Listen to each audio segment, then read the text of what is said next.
Okay, to check the version of the software that you're running on this thing, you hold the effect and system buttons simultaneously, and then you turn the power back on. Keep holding,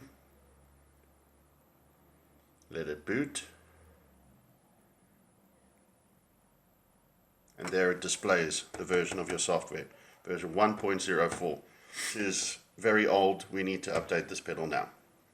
Okay, the next steps that we need to do before we can do anything on the pedal is download the following files from the Boss website. You can literally just Google Boss GT-100 and downloads. I'll also put a link to the downloads in the description of this. And then right at the end, the file over there, that's my JaredGunstonTV GT1 starter pack. I'll also put a link to that.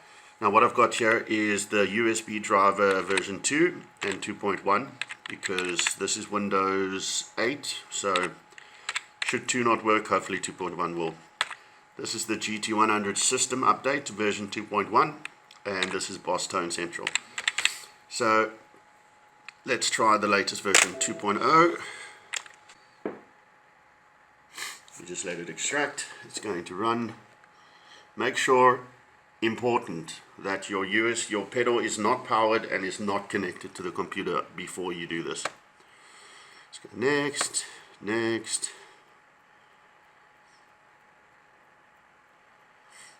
Would you like to install device software? Install. Okay, once you get to this point where it says ready to install the driver, now you need to connect the USB to the pedal. So without the pedal turned on, you'll see this little USB flap over here, not flap, cover. Pull that out, USB cable in. Okay, so I've tried version 2 and 2.1 and it gets to this section here.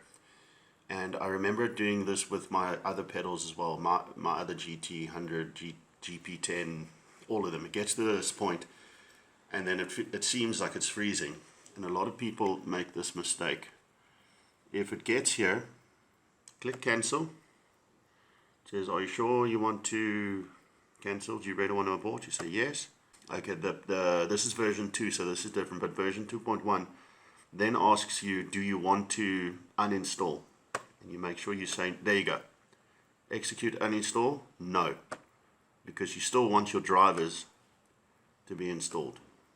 So now that we've installed the driver onto the computer, what we need to do now is make the connection between the computer and the pedal, but you've got to get the pedal into the right mode. So we start by just turning off and remove the USB cable.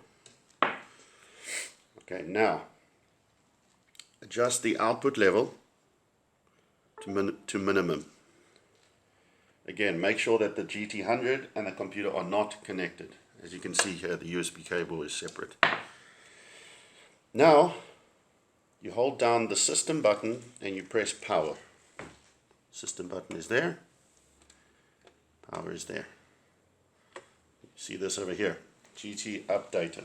Now this is when you connect the two together, and hopefully if all goes well it should say connected. There you go,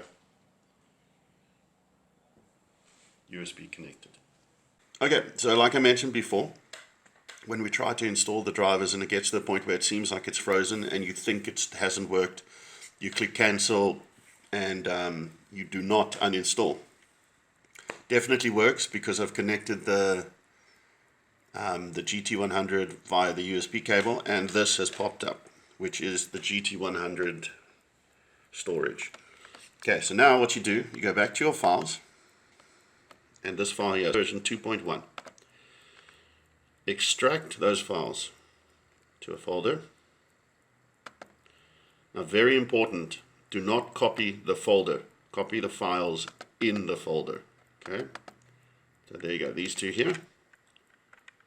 I'm just going to Control C, go back to the GT100, Control V. Okay, we've now copied the files, so the pedal is going to be able to update, but first you right click on the pedal and you click eject, just to make sure everything's safe. Once you have safely removed the pedal, once you have safely ejected the pedal's USB on the computer, it's now time to remove the USB here. Now look at what the screen says. GT-100 updater, press right to start. So if you press right, watch. Reading the files, process 1 of 1.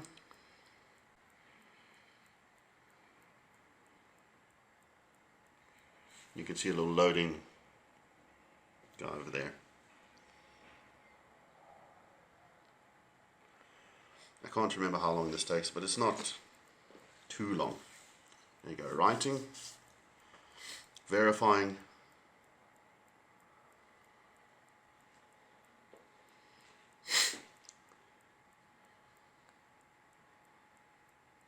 complete. Alright, so now the last thing that we need to do is we turn the power off. That's it. You missed it, but it said bye. And now we do what we did earlier, which was system and effect, because we want to check what version of the software is now on here. If you remember correctly, it was version 1.04. Okay, and now we turn the screen on. Let it load up. I'm still holding in the buttons.